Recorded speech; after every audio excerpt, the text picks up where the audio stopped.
ये तक, ये जो नाम है ना, लोगों के दिलों पे एक टाइम पर राज करता था। स्कूटर इतने गजब बिकते थे इसके, मतलब बहुत ही शानदार नंबर्स में बिकते थे, लोगों को बहुत ज़्यादा पसंद आते थे। बजाज कंपनी का वो जो स्कूटर आता था, बट अभी जो है वो बिल्कुल कम्प्लीटली बंद हो चुका है। और बजाज ने जो है अपना नया ये स्कूटर लॉन्च किया है इलेक्ट्रिक वर्जन के अंदर। पेट्रोल वगैरह में नहीं आता ये इलेक्ट्रिक वर्जन में आता है। मॉडल का नाम है 2903। इसके अंदर जो है 2.8 किलोवाट की बैटरी मिल जाती है हमको, जो कि 123 किलोमीटर्स की रेंज कंपनी क्लेम कर रही है। बट जो ओनर है उन्होंने बताया कि ये स्पोर्ट्स मोड में 65-70 देती है, और इको मोड में जो है ये ज़्यादा नहीं, बस 90 के अराउंड ही निकाल पाती है। तो प्राइसिंग वगैरह के बारे में तो ये हमको 98 के आसपास जो है राजस्थान में ऑन रोड पड़ी है। बाकी आपके जो स्टेट है उसके अंदर स्पेसिफिक अलग अलग हो सकता है रेट इसका हो।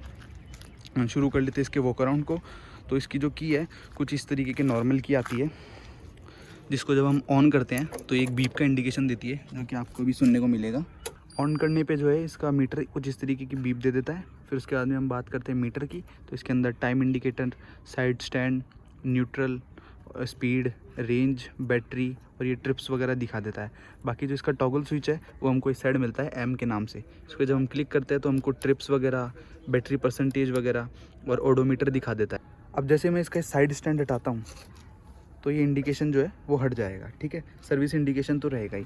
फिर इसको जो मैं इधर ये ड्राइव मोड है, इन पे क्लिक करके लाइक डी से ड्राइव, एन से न्यूट्रल, आर से रिवर्स। मैं ये भी बता देता हूँ, इसका इंडिकेटर स्विच, ये high beam low beam switch indicator, और ये जो है कॉल वगैरह को जो है कनेक्ट डिस्कनेक्ट करने के लिए ब्लूटूथ कनेक्टिविटी भी आती है इसके अंदर।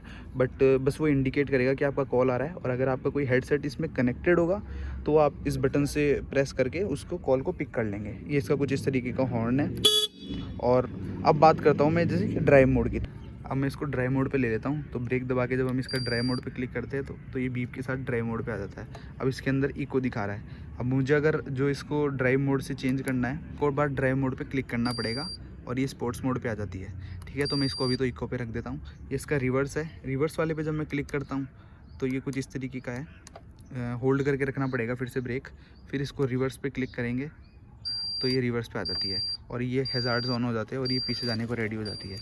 काफ़ी ज़्यादा पावरफुल है रिवर्स के अंदर भी। मैं वापस इसको ड्राइव पे लगा लेता हूँ ब्रेक होल्ड करके, ठीक है। ये रेडी टू गो हो चुकी है हमारी। फिर हम इसके अंदर फ्रंट में बात करते हैं। एक तो ये बीप्स बहुत ज़्यादा देती है, ठीक है। तो अब इसके अंदर हम फ्रंट से बात कर लेते हैं। इसके अंदर एक सर्कुलर शेप की DRL आ रही है। ये हमारा लाइट है ही, जिसके अंदर हमको हाई बीम लो बीम वगैरह वो सब चीज़ें मिल जाती है। फिर नंबर प्लेट वगैरह है, चेतक की ब्रांडिंग है। ये इसके अंदर पूरा LED सेटअप आ रहा है इंडिकेटर्स का। मैं चला के दिखा देता हूँ आपको। कुछ इस तरीके का इंडिकेटर है, दोनों साइड में LED आती है इसके अंदर। फिर पीछे आते हैं तो पीछे भी इसके अंदर LED है। ये हमारी LED है, ये भी LED है। कुछ भी इसके अंदर जो कंपनी ने हेलोजन नहीं दिया है। ये भी पीछे के इंडिकेटर्स है, ये भी LED है। इसके अंदर वेंटिलेशन का पार्ट है। ये हमारा फुट स्टेप आ जाता है। ये एक्सेसरी का पार्ट है हमारा। बूट ओपन करने पे आ जाते हैं तो बूट को हम जो है चाबी को जब प्रेस करके कुछ इस तरीके की तरफ उस तरफ घुमाएंगे हम। ये प्रेस किया और कुछ आई गेस ओके ऑन पे पहले ऑफ, फिर हमको यूँ कुछ इस तरीके का बूट ओपन करना है। तो जो बूट है ये कुछ इस तरीके का दिखता है इसके अंदर बूट। और ये हमारा जो चार्जिंग का सिस्टम है वो यहाँ से है। इसके अंदर हमको जो चार्जर है वो कंपनी देती है, तो वो चार्ज यहाँ पे लगा सकते हैं। इस तरीके का कुछ चार्जिंग का सिस्टम है। रबराइज है तो कोई इशू नहीं है। बाकी इसके अंदर मुझे इशू लगता है कि जब अगर हम चार्ज कर रहे हैं तो हमको फिर बूट को ओपन ही रखना पड़ता है, ठीक है। अब मैं बूट बंद कर लेता हूँ। साइड में आते हैं तो ये फ्लोर मैट आ जाता है इसके अंदर। फ्रंट के अंदर इसके अंदर जो है हमको MRF के टायर्स दे रही है कंपनी, ठीक है। और ये मैं इसका व्हील साइज़ चेक कर लेता हूँ।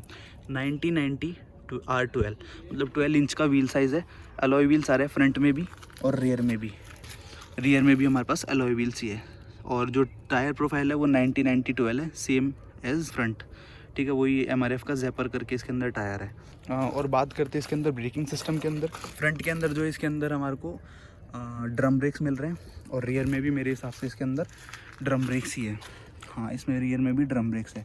इसके अंदर जो मोटर वगैरह है वो सब यहाँ इसी के अंदर मिल जाएगी हमको। सस्पेंशन ये सिंगल आ ही रहा है, इसके अंदर सिंगल है, बट आई गेस ओला की तरह ना हो। 160 mm की इसके अंदर ग्राउंड क्लियरेंस मिल जाती है, जो कि ठीक ठाक है, जनरली इतनी आती है। बाकी गाड़ी ओवरऑल आपको कैसी लगी ज़रूर बताएं। यहाँ तक बने रहने के लिए धन्यवाद।